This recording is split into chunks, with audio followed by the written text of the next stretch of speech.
Rusty Quill presents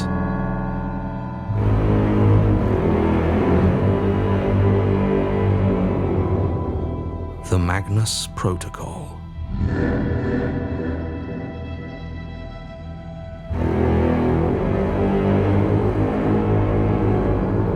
Episode 45, Transferal.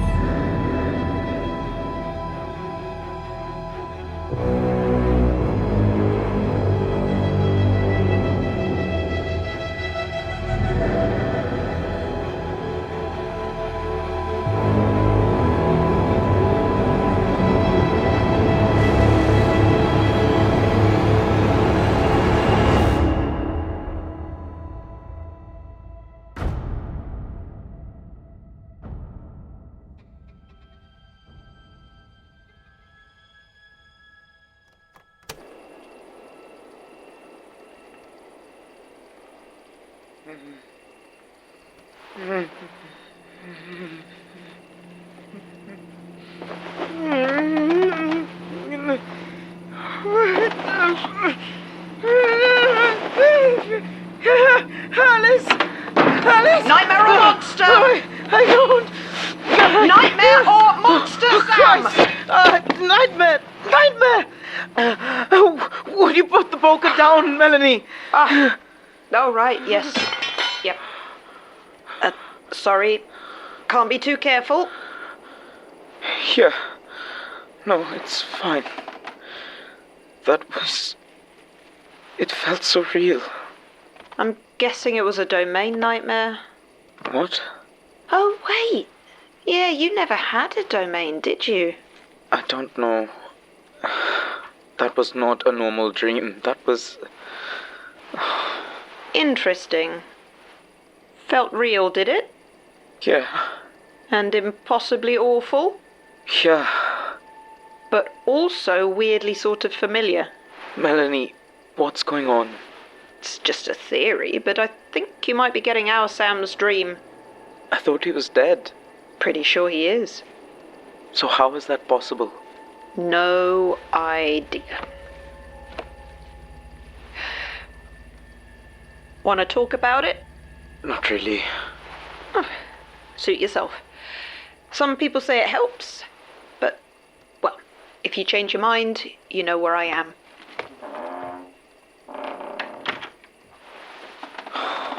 What the actual fuck? Jesus! Relax! It's not like I'll see anything I shouldn't. Forgot my poker. Right, last chance, or I'm going back to bed. Georgie and Basira will need breakfast when they get back from night shift, and I'll need to be up early to get the Arca going, so... You really think it will help? It normally does. But then again, you are an alien from another dimension, so who the hell knows? Fine. All right. Oh. Doing me a favour, are you? Sorry. I don't mean to be ungrateful, just a little bit rattled. Melanie, I would like to talk about it, if you'll listen. Go on then, when you're ready. So, I'm not sure where to start. It normally doesn't matter. I'm told it's more about the journey than making sense of it. Right. I guess that makes sense.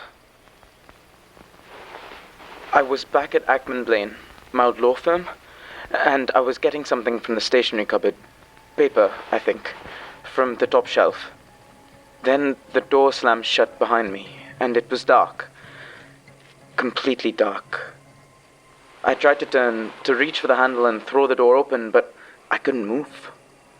At first, I thought I was afraid, but I wasn't.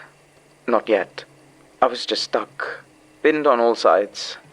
There was no pressure, but it was as though the entire cupboard had closed around me like a casket or an Iron Maiden. I tried to at least shift my weight, but I couldn't. I couldn't even wriggle my toes. I wasn't paralyzed, though. I was just held in place by something. I tried to struggle, but there wasn't room to tense a single muscle. I couldn't breathe, but that didn't seem to matter. No light, no noise, no air, no idea of up or down or anything. Just perfect stillness and the feeling of something pressing against my skin. Not crushing, but utterly immovable and familiar. Bone. Living bone. Smooth and warm and damp. A perfect shell of bone pressed against me. I should have been terrified. I should have been panicking and screaming, but I wasn't. I was just confused. It felt wrong. Unpleasant, yes. Strange and painful even, but not frightening. Mostly I was just confused, as though it wasn't meant for me. Then it began to shrink. It was slow. Awfully slow, but I felt it instantly across my entire body. Not that deep ache of building pressure, but bright and sharp, as though I was being cut all over, except there were no points of focus, no bright lines of pain that drowned out the surrounding feelings with a loudness. It was more like the same single knife, bright and sharp, cutting into your skin everywhere all at once, almost like a burn. But again, even through all that pain, I could still tell something was off. It felt real, yes, but more like someone was trying to demonstrate the feeling to me. Like I was eavesdropping on someone else's suffering instead of really feeling it. The bone pushed inwards, slicing through my skin, through my muscle, deeper and deeper, until finally the bones outside met the bones inside, and I couldn't tell one from the other. I don't know how long I was held there, frozen in sharp bone. The whole process had been utterly silent and dark, and I was too distracted by the pain and confusion to care. But eventually, after what seemed like forever, I heard a single distant voice. Alice. She was so quiet. At first I couldn't be sure I heard her at all. A tiny breath of sound at the very edge of my hearing, as though she was screaming in agony on the distant horizon of a still and silent ocean. I strained to hear her through the overwhelming silence, and finally I could make it out. She was screaming my name over and over and over, begging me with joy and grief that it wasn't meant for me. I was just a pretender, a shadow on the wall of his life. We were there together, trapped in a distant, intimate awfulness, and there was nothing I could do but listen to her scream for the person I'm meant to be, instead of who I am. Well, that sounds crap. Sorry it happened to you. But that's the thing. It didn't, did it? It happened to them, to him. I'm just stealing it. Borrowing, maybe. But if he was still around, I doubt he'd be eager to keep it. I'm not so sure. Alice, this Alice, I think she'd fight to keep it. Yeah. Georgie did mention she was a dreamer. Sounds like it's probably a good thing you didn't feel at home. Is it different for you? How so? Like, if you dream about your thing, does it seem more real, or... Sorry, that's private. I wasn't thinking. What? No, it's nothing like that. It's just... Georgie and I... we don't dream. Well, I mean, we do dream, but we don't dream, you know? Never have. Oh, I thought everyone... Yep. Well, Georgie and I we're different. Right. Oh, fine. I'm not going to be able to get back to sleep anyway. Comfy? I'll manage. Right, where was I? You're different. Yes, so... back before everything went to hell, I was a ghost hunter for a while. You have those back home? What, like reality TV? I mean, I was more YouTube, but yeah, Same thing. So, one day I'm making my show and I see something weird. Wasn't that the goal? Different kind of weird. I mean, it wasn't much. You wouldn't even call it in these days, but back then... Anyway, I end up going to have a talk with the Magnus Institute and run into Jonathan Bloody Sims. Wait, wasn't he? Our archivist, yep. Only he wasn't the archivist back then. He was just a pain in the arse. Long story short, after a bunch of bullshit and bad decisions, I end up working there for a while with Basira and a few other folks. We dodge the end of the world a couple of times, figure out we're actually working for the bad guys, and I decide to call it quits. Why stick it out that long? The severance was rough. Point being, that job was how I got together with Georgie. But I thought she didn't work there. No, she had an ex who did. It's complicated. Point is, she had seen her own weirdness back in the day and had ended up with all her fear cut out of her. I'm sorry, what? I don't know how else to explain it. Some monster took all her fear. So, what?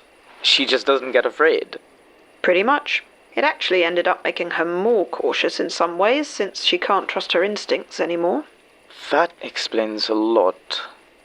Hang on, would she be okay with you telling me this? Oh yeah, she prefers people know if it might be important. Anyway, jump ahead and the world ends when I'm not there to stop it. Only things are different for me and Georgie compared with everyone else. We're sort of on the outside looking in. Because Georgie can't get scared. You can't trap someone with something that doesn't exist, right? I guess. And you?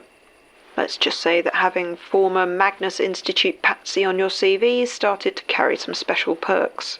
What, like immune to the apocalypse? It's more like gets to go backstage. Because we didn't have our own domains, we could pop in and out of other people's if we wanted.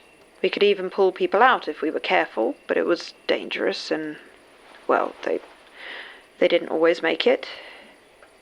Anyway, all this meant that we got to see, or, hear, feel, smell, a bunch of domains without ever having one of our own. So once everything got back to what counts for normal now, we were lucky enough not to get dreams with a capital D. Just your standard bog basic PTSD. I mean, that's hardly great. Sure, but it's still the lesser evil. Fair point. Not sure where that leaves me, though. Somewhere between the two, I'd guess. Georgie said I should tell her if anything weird happens. Do you think this counts? Tough call. On the one hand, I'm pretty sure she'd want to know about it. But on the other, she's only just started to trust you. A bit. And this is the sort of thing that would set her off again. So, what? Don't mention it. No, I think you should. They'll need all the info they can get if they're going to bring down your archivist thing. And if she overreacts... You'll stick up for me? I'll definitely try to make her feel a little bit guilty after she ties you to a chair. Gee, thanks. I don't like it. Yeah, but what do you like, really? Books. And knowing that people aren't getting turned into avatars while my back is turned. I mean, I did tell you as soon as you got back. He did. And when did you two suddenly become best friends? She acts tough, but she's got a soft spot for strays. You can talk. Speaking of, the Admiral seems to like him, so that's a good sign. And we're certain his archivist wasn't involved in the nightmare. I keep telling you, it's not my I don't think so. No obvious connections. It wasn't even a particularly bad one as domain nightmares go. I mean, it didn't feel great, but whatever. I'll take your word for it. I guess it was fine then. Uh-huh. I'm too tired for this. He seems fine, and it's not like we can do anything differently right now. Your call, Basira. I'm okay with it, but if you're seeing something I'm not, let me know. Fine. But if you start sprouting eyes or whatever, I'll put him down myself. It's fine. We lanced them, and they've basically healed by this point. Christ.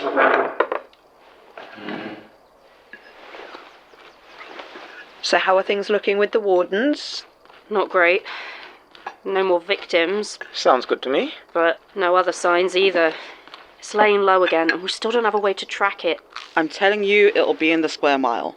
It's the only place that makes any sense. You're probably right. You give me 3 good teams and that APC you've got, and I reckon we can have this done in a day. Maybe 2. Again, sounds good to me. Sign me up. I don't have 3 good teams. There aren't many first wave wardens left on duty, and you couldn't take the rookies, especially when everything's all riled up like this. It's worth the risk. We don't even know it's in there. That's a lot to risk on a maybe. I'm curious. How would your OIR handle this? Okay, firstly, it's OIAR. That's what I said. Secondly, we already tried and mucked it up, remember? That's why it's here. Well, yeah, but based on what Georgie said, I sort of assumed you were like the B team or something, you know? Wow, thanks, but no. We were it. Unless you count Starkwall. Starkwall? Psycho BMC mercenary types. I never met them, but I got the impression they were bad news. Pass. Agreed. So, yeah, once Celia and I made it to the Hilltop Center, we were basically on our own. Who? Celia? Georgie didn't mention her. We worked together at the OIR, and we were sort of dating. At least we were until... well, I came here. You never said she was called Celia. He mentioned her in interrogation, and with everything else going on, I never got around to checking up on it. What's wrong? You're Celia. What does she look like? Well, she's really pretty. We need actual details, Sam, not a dating profile. Tall. Dark hair. Welsh accent. Yeah, but she doesn't... I didn't tell you that. No, you didn't. What am I missing here? You're Celia. Did she ever talk about where she came from? Oh, well, she's always been a pretty private person, and I respect that, but at the end, before I fell through to here, she told me... Oh, shit. Okay, someone needs to actually say what you're all realizing, otherwise I'm just gonna go back to the commune. I don't have time for all this pincer bullshit. She came from here, didn't she? Of course. She got away. She made it. You knew her? She was one of the ones we pulled out of their domain. We looked after her for a while, then we lost track of her around Towerfall. We thought she'd been killed. I didn't really know your little cult that well. She was the one without any memories, right? That's her. So all this time, she didn't just know about the Hilltop portal, she knew it led here.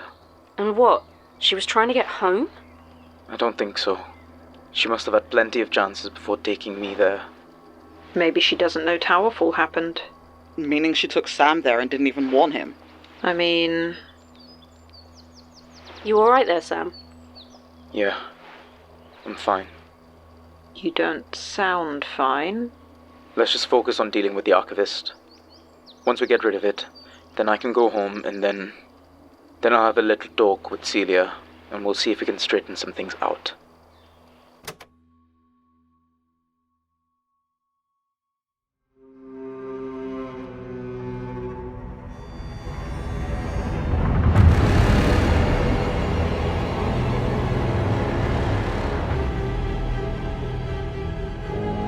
The Magnus Protocol is a podcast distributed by Rusty Quill and licensed under a Creative Commons Attribution Non-Commercial Share-alike 4.0 international license. The series is created by Jonathan Sims and Alexander J. Newall, and directed by Alexander J. Newall. This episode was written by Alexander J. Newall and edited with additional materials by Jonathan Sims. With vocal edits by Nico Vettese. Soundscaping by Meg McKellar, and mastering by Catherine Rinella, with music by Sam Jones.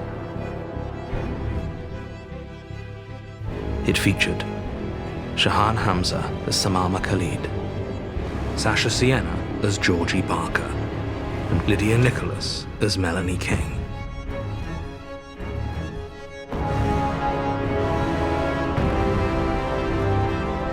The Magnus Protocol is produced by April Sumner, with executive producers Alexander J. Newall, Dani McDonough, Linn C., and Samantha F.G. Hamilton. and associate producers Jordan L. Hawke, Taylor Michaels, Nicole Perlman, Cetius DeRaven, and Megan Nice. To subscribe, view associated materials, or join our Patreon, visit rustyquill.com. Rate and review us online, tweet us at The Rusty Quill, visit us on Facebook, or email us at mail@rustyquill.com. Thanks for listening.